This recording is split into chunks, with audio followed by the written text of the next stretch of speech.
the Canaanites, the Canaano. You understand? They all descend from them.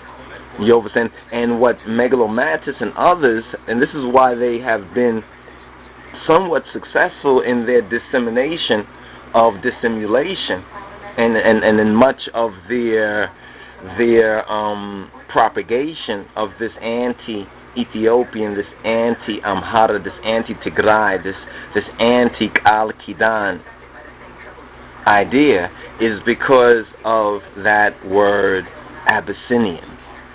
And see, I cannot emphasize this enough. I've spoken to many Ethiopians, and many Ethiopians will tell me, oh, we're Habesha. Yes, we call ourselves Habesha. Yes, I'm a Habesha, proud Habesha, so forth and so on. And they are but ignorant. They're ignorant, you understand, of exactly where this terminology comes from, and the fact that this terminology is not found in any of the historical documentation to refer to the Ethiopian people. It's not found in any of the older archaic, or even it's not found in our language to refer to ourselves. It is a foreign, a loan word term that we picked up.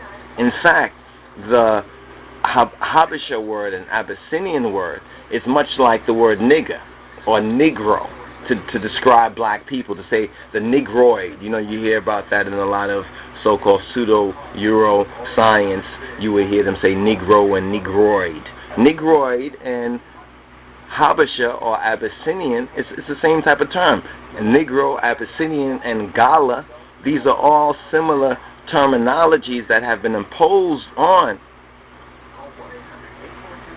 the Horn of Africa peoples and black peoples in general. And what happens over time? Over time, ones accept these terminologies as their own. So now when we're reading through a lot of articles, and we notice that this word Abyssinian is used as a curse. Have you noticed that? When you read Dr. Mohammed Shamsiddin Megalommatis, he uses the word Abyssinian as a curse. It's almost like he knows something that he's not really saying. I mean, he knows something that he's not really saying, because this is part of the strength of his fallacious argument, his false argument. Because as long as he can throw this Abyssinian term back on Ethiopian people and call them pseudo-Ethiopian people and not the real Ethiopian people, and say Ethiopia refers to somewhere else, and try to distort 3,000 years of history, but then when you look at the modern so-called careless, ignorant generation of Ethiopians who proudly call themselves Habesha and Abyssinians, in other words, you what's going on right there? So they basically neutralize their own defense of Ethiopia, because they have adopted this byword, this Faringe Siyame, this foreign naming, this Arab nigger word. That's what it really is. It's like the Arabs calling the Ethiopians nigger, they call them Abyssinians or Habesha. It's like the same Turkish whom Mohammed Shamsiddin Megalommatis, he is part Turkish. He has Turkish background, which is very interesting, and this is one reason why he favors the Somaliland, he favors the Oromos, and he favors what Ahmed Grain did, because Ahmed Grain was an agent of the Ottoman Turks. So we have to understand who Ahmed Grain really was, what Ahmed Grain really did. So what he tries to do, he tries projectionism. He tries to project what his people, the Turks, the Greeks, and those conned Muslims, Mohammedan, who basically came under the banner of the Islamization of the Turks in the Horn of Africa, to fight against this holy covenant kingdom of Ethiopia. And you have to understand this very keenly, because if we look at it from a religious perspective, we say, all right, these are so-called Muslims, right? The ones like Ahmed Gran and the rest of them. But what did Muhammad say? Didn't Muhammad say not to harm this people, the Ethiopian people, the same people who opened their doors? They have a history, notice this, they have a history of opening their doors to the Muslim refugees. Muhammad said, leave the Ethiopians alone, And then you have the Ottoman Turks, and we don't even want to go into it, but we do need to go into some of the history of the Ottoman Turks. So instead of you trying to argue with, say, Dr. Mohammed Shamsiddin Megalommatis, you understand, on what he is trying to, because you don't even understand, you shouldn't be using the word Abyssinian and Habesha. And because you don't understand that, as soon as you engage in that argument and you start to identify yourself as Habesha and Abyssinian, you already lose the Ethiopia argument, because now he's saying you're not really the real Ethiopians of the Bible, of Scripture, of the Covenant. Really, there's somebody else. And when we turn and say, who else are they? He can't point to, he said, well, there's over in this land somewhere further north, further closer to where he's operating out of Egypt. And this is one of the reasons why he's very much against Mamo Munchi's Coptic states of Ethiopia, Coptic Empire of Ethiopia, Coptic states, I believe, of Ethiopia is one of the reasons why. You understand? He's calling these plans colonial plans. You understand? And furthermore, we're going to get into this a little bit more, but Ethiopians have to get out of this Habesha trap, because it's a Habesha trap.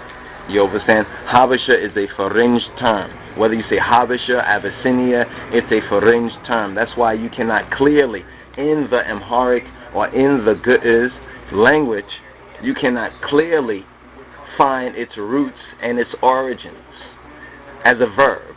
But if you go into the Arabic, that's where you find its roots and its origins as a verb. So now we know exactly what the origin of this word really is. And this is one reason why most of these sort of scholars, and even many other scholars like the Wallace Budge and the others, why they like to hold to that sort of terminology. You understand? Because to acknowledge the truth, ones will ask them, well, why are you fighting against the people of God? Why are you fighting against God's people? And why have you sought to divide and conquer?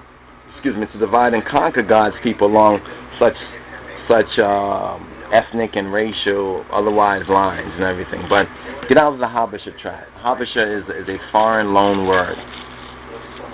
It's not an indigenous, by no means is the indigenous terminology. It's not a Ethiopian. It's like the word Gala. It's like the word nigger and Negro.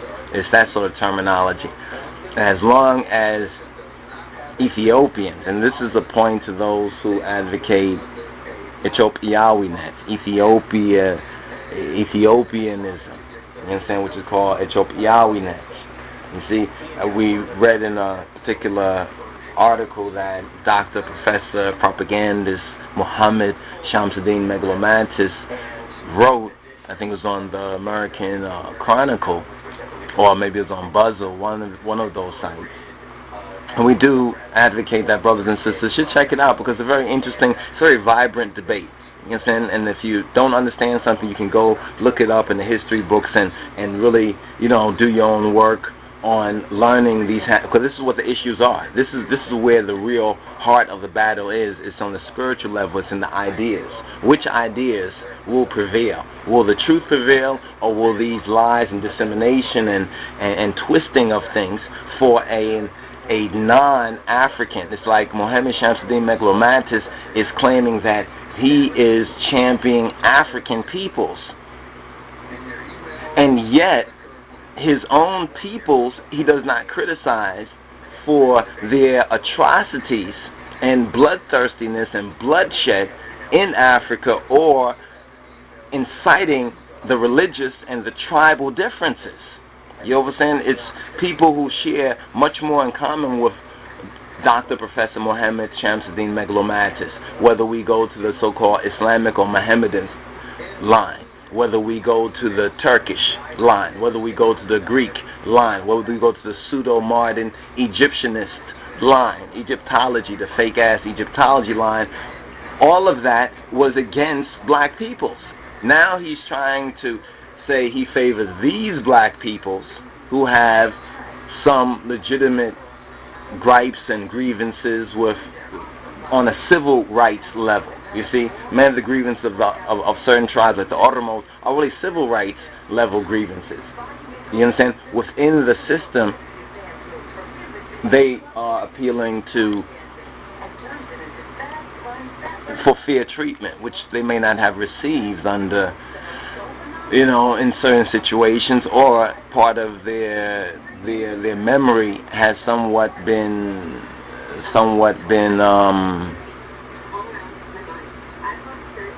tampered with, because many of these things cannot be historically proven, but they're claimed now. We can prove what we're saying because the history is there to prove exactly what we are saying.